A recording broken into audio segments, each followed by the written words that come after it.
Right.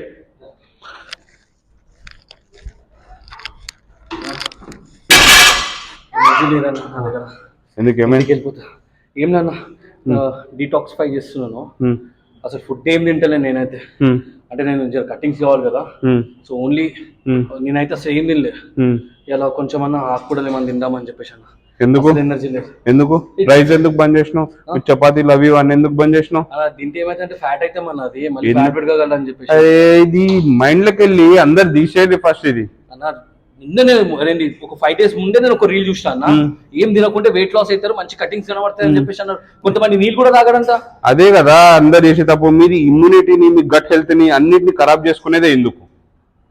మన energy source carbs. మన south Indian main food carbs. Carbs లేకుంటే ఏది లేదు. ఏ ఫ్యాట్ కదా కాప్స్. ఎప్పుడు ఫ్యాట్ ఓన్లీ కాప్స్ మీద ఉంది. నేను ఓన్లీ రైస్ అవి తినుకుంటా ఎక్సెస్ తీసుకొని ఎక్సెస్ తింటే, ఈ పదం గుర్తుపెట్టుకో, ఎక్సెస్ గా తిని నేను కూర్చుంటే నాకు ఫ్యాట్.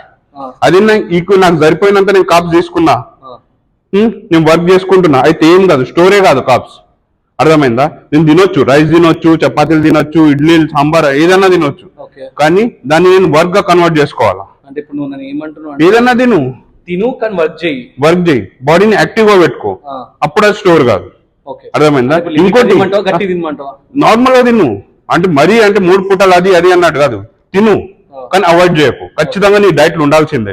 ఇంకోటి మీల్ ప్రోటీన్ ఉన్నది అనుకో, కాప్స్ అబ్జార్ప్షన్ కొంచెం స్లో అవుతుంది. అర్థమైందా? రైస్ తింటున్నావు, దాంతో పాటు ఏదైనా ప్రోటీన్ కంటెంట్ పెట్టుకో, సరిపోతుంది. ఏదన్నా కానీ ఏం కాదు. తినొస్తాను, ఆకలి. సరే.